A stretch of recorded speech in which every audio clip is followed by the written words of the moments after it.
আসসালামু আলাইকুম 27 ব্যাচ। তোমরা স্ক্রিনে খুবই গুরুত্বপূর্ণ একটি এমসিকিউ দেখতে পাচ্ছ, যেটা তোমাদের বোর্ড পরীক্ষায় আসে সূচক ও লগারিদম থেকে। আজকে আমরা শুধু ক্যালকুলেটরের সাহায্যে দেখবো কীভাবে এটাকে সলভ করা যায়।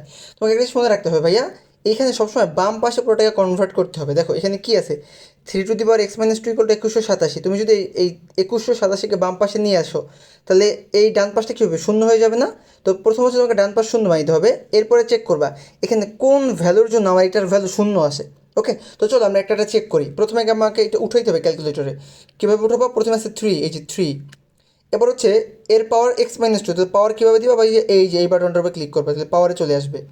পাওয়ার হচ্ছে কি ভাইয়া, x-2, তো এক্স কীভাবে উঠাবা? এই যে আলফা, এই যে এক্স, তাহলে এক্স, এই যে মাইনাস, এই যে 2। এরপরে এরপরে তুমি কত লিখবা ভাইয়া? 2187। তাহলে 2100, খেয়াল করার আগে মাইনাস দিতে হবে, এই যে মাইনাস 2187। এই পর্যন্ত উঠানো শেষ না? আচ্ছা, এবার তুমি অ্যান্সারগুলো চেক করবা, মানে তোমার হচ্ছে তোমার যে অপশনগুলো চেক করবা একটা একটা করে, কোনটার জন্য আমার ডান পাশ শূন্য হয়। তো চেক কীভাবে করবা ভাইয়া? এই যে বাটন দেখতে পাচ্ছ ক্যালক, এর উপরে ক্লিক করবা। তো প্রথমটার ভ্যালু কত আছে? -9। তো দেখি -9 এর জন্য শূন্য হয় কি না। না, শূন্য হয় নাই, তাহলে বাদ। আর কোনো বাটনে ক্লিক করা যাবে না, শুধু ক্যালকের উপর ক্লিক, এই যে ক্যালক।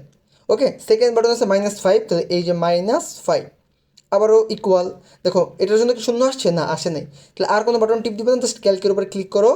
এরপরে ভ্যালু হবে +5। এটার জন্য কি শূন্য হবে? না, এটার জন্য শূন্য হবে না। তাহলে লাস্ট অপশন আছে আমার +9। তো দেখো তো এটার জন্য শূন্য হয় কি না। হ্যাঁ, দেখো যখন আমি +9 বসি তখন কিন্তু এই পুরোটার ফলে শূন্য চলে আসছে। তাহলে আমার অ্যান্সার কোনটা হয় ভাইয়া? এই যে ঘ নাম্বার। ওকে, আশা করি বুঝতে পারছি কীভাবে ক্যালকুলেটরের সাহায্যে এমসিকিউ সলভ করা যায়।